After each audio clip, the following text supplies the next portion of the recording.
In this video, I'm going to be showing you all the stuff I got at US Nationals 2017. So starting off with non-cube stuff, I got this Nationals mat sent by a bunch of people. I'm not going to say everyone, because first of all, I don't know who everyone is. And second of all, there's a lot of people, and it'll take a while to go through. Next, I got this Cubicle.us mat that says Innovative Cubing Solutions on the front. This is just what I'm going to be taking to competitions. When I go to competitions, I'm going to either take this Cubicle mat or the Nationals mat. I don't really want to take this the Gen 3 mat that's under this Nationals mat, just because it's pretty big and a lot of times it takes up a bunch of space. So using these smaller mats will be easier. So going on this cube, starting out with 2x2. Here is the Chi DS that I bought. It was $5, and all I've done to it is do a bunch of solves and loosen it, and it's really, really good. It barely locks up, corner cuts fairly well, and has a great feeling. This cube is I think my third backup main.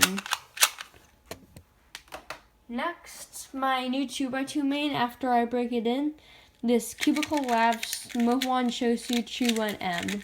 I really like this cube, but it's pretty slow right now just because it's pretty out of the box and only has a few solves on it. But I feel like all I need to do is put a drop of DNM 37 in it, which I did buy at this competition.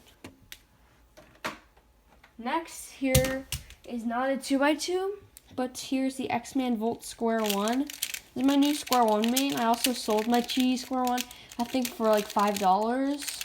Just because it was pretty bad because it got a stripped core and then some pieces caught a lot. So I sold it for a few dollars to someone who wants to get into Square 1. And I got this. I'm really excited for this cube. And I've done some Square 1 on it, and I'm averaging sub 40s now, which will make me get the cutoff at UPenn Cube Day Fall. Next, I got an X-Man Wings cube. This has become my new main, and I used it in competition. You got a 6.66 second solve, which placed me around 24th place in round 1. I really like this cube, and it has an amazing feeling as well. Next, here is this MF3RS. This cube is very good. I got it for $5, and it's out of the box. I didn't do anything to it. It's pretty loose, but I'm pretty sure I need to tighten it just so it can get a little bit better. But it's also very nice for OH. Right now my fingers are pretty tight, so I can't really do OH right now. But this cube is also very catchy. Next, here is a 54.5mm hour-long version 1. I'm in love with this cube. On the plane ride going home, I just solved this the whole entire time. And the plastic has started to smooth out, but I still need to do a lot more solves on it. This cube has become amazing. It's definitely my OH main, if not my backup OH main. Just because of the feeling, and it has an amazing size.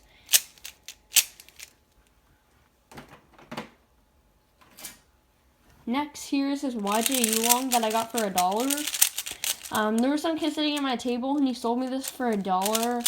So I was like, hey, why not? I really do need to tighten it. J.R. Cuber, back in the day, loved this cube, but mine is just way too loose.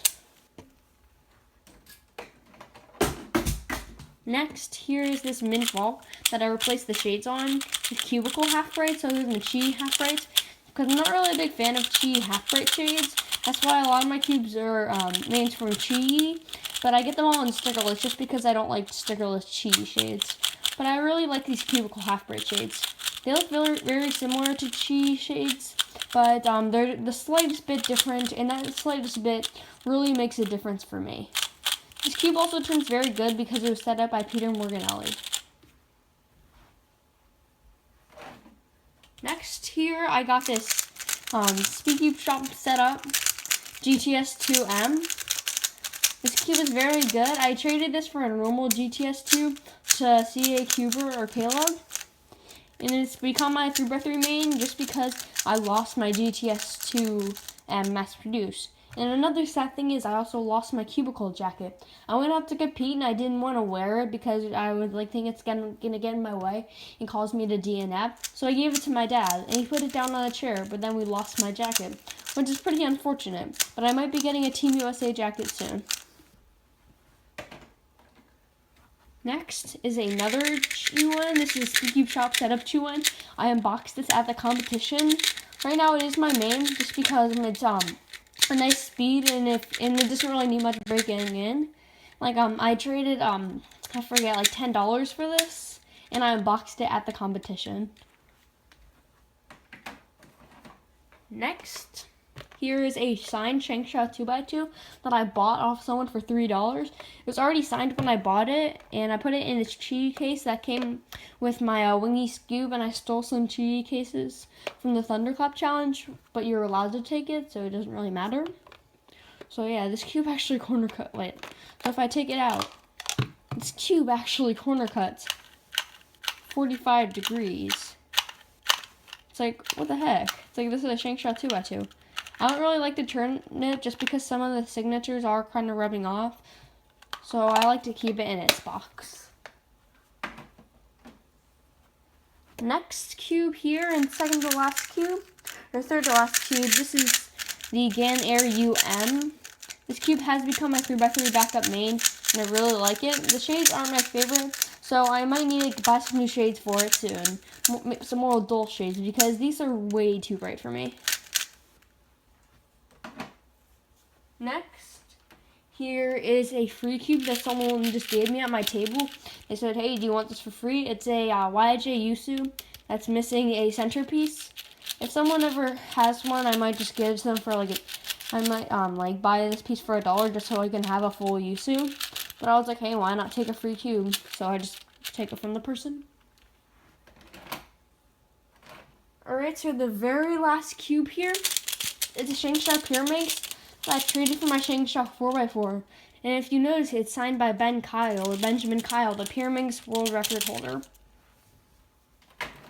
Alright guys, so that's about it. Thanks for watching, and I'll see you in the next one.